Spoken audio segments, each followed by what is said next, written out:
बचिया। आइए रुक करते हैं खबरों की ओर। यूपी के कानपुर देहात में मंगलवार को भीषण सड़क हादसा हुआ। भोगनीपुर कोतवाली क्षेत्र के मऊखास गांव के निकट अनियंत्रित होकर ट्रक मुगल रोड के किनारे पलट गया। हादसे में ट्रक सवार 3 महिलाओं समेत 6 लोगों की मौके पर ही मौत हो गई, जबकि 13 लोग घायल हैं।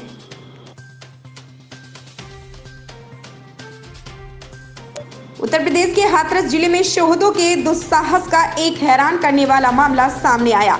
सासनी गेट के रहने वाले एक किसान ने जिन बदमाशों के खिलाफ घर में घुसकर बेटी के साथ छेड़छाड़ करने का मुकदमा दर्ज कराया था, उन्होंने सोमवार को अचानक ऐसी वारदात को अंजाम दे डाला जिससे आसपास के लोग और परिवार वाले सन्न रह गए। आरोपियों ने खेत में आलू खोदवा रहे किसान पिता पर मौका पाते ही ताबड़तोड़ गोलियां बरसा दी, जिससे उसकी मौके पर ही मौत हो गई। घटना के बाद से ही परिवार सदमे में है।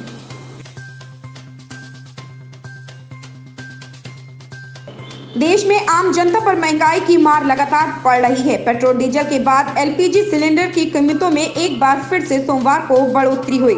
इस बार 25 रुपए बढ़े हैं। 29 दिनों में सिलेंडर के दाम 125 रुपए बढ़ गए हैं। 1 फरवरी को इसकी कीमत 707 रुपए थी, जो अब 832 रुपए हो गई है।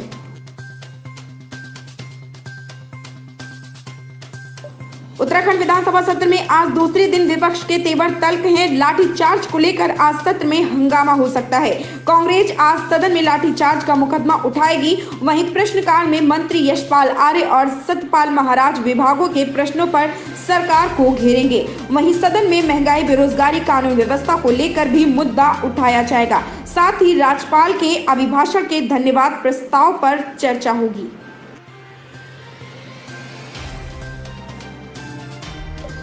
जम्मू कश्मीर के इतिहास में पहली बार ऐसा हुआ है कि कांग्रेस पार्टी के कार्यकर्ताओं द्वारा ही उनके वरिष्ठ नेता गुलाम नबी आजाद के खिलाफ प्रदर्शन किया गया हो। जम्मू में गुलाम नबी आजाद के 3 दिवसीय दौरे के बाद मंगलवार को उनके घर के बाहर पुतला जलाकर कांग्रेस के कार्यकर्ताओं ने रोष व्यक्त किया। कार्यकर्ताओं का कहना है कि गुलाम नबी आजाद कांग्रेस पार्टी को तोड़ने की कोशिश कर रहे हैं। उनका कहना था कि गुलाम नबी आजाद ने जम्मू में आकर प्रधानमंत्री नरेंद्र मोदी की तारीफ की, जिन्होंने जम्मू के लोगों से उनके सभी अधिकारों को वापस ले लिया। पंजाब के जालंधर के मकसूदा स्थित सिटी पब्लिक स्कूल के पास ग्रेटर कैलाश कॉलोनी में 2 लोगों का कत्ल किए जाने का मामला सामने आया है। दोनों की लाश निर्माणाधीन इमारत में पड़ी मिली। दोनों मृतक इसी बिल्डिंग में काम कर रहे थे। उनकी पहचान स्वरूप व कोमल के रूप में हुई है। दोनों प्रवासी श्रमिक हैं। घटना की सूचना मिलते ही थाना डिवीजन 1 की पुलिस मौके पर पहुंच गई है और जांच शुरू की है। शुरुआती जानकारी के मुताबिक ग्रेटर कैलाश कॉलोनी में एक मकान का निर्माण चल रहा था। यह मजदूर भी यहीं काम करते थे और रात को भी यहीं रहते थे।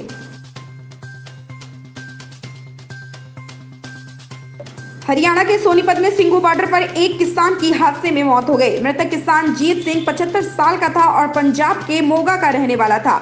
जानकारी के अनुसार किसान तेज रफ्तार कार की चपेट में आ गया था। हादसा राय के एक होटल के सामने हुआ। साथियों के अनुसार जीत सिंह 21 फरवरी से किसान आंदोलन में शामिल था। देर रात वह खाना खाने के बाद वापस आ रहा था कि एक तेज रफ्तार कार ने किसान को टक्कर मार दी, जिससे उसकी मौत हो गई। पुलिस मामले की जाँच कर रही है।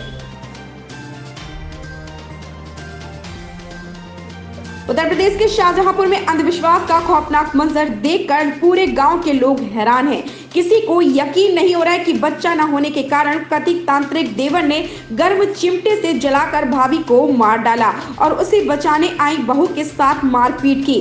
कहमारा गांव की इस घटना ने एक बार फिर अंधविश्वास का घिनौना चेहरा सामने ला दिया है।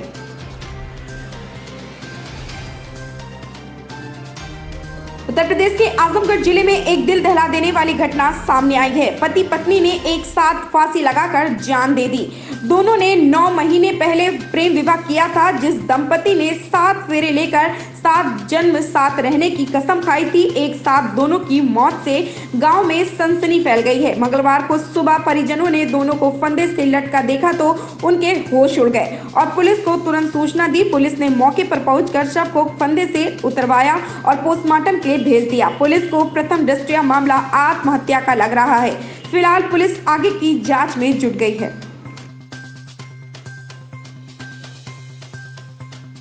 रायबरेली जिले के बछरावा थाना क्षेत्र में बांदा बहराइच राजमार्ग पर सोमवार की रात अज्ञात वाहन ने मोटरसाइकिल से बछरावा से वापस घर आ रहे आर्किटेक्ट छात्र को टक्कर मार दी।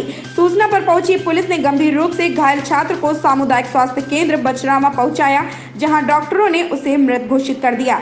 छात्र की मौत से परिजनों का रो रो कर बुरा हाल है। पुलिस ने शव को कब्जे में लेकर पोस्टमार्टम के लिए भेज दिया है। हादसा करने वाले वाहन की तलाश की जा रही है। ऐसी ही बड़ी खबरों से जुड़े रहने के लिए आप देखते रहें परफेक्ट मिशन लाइव।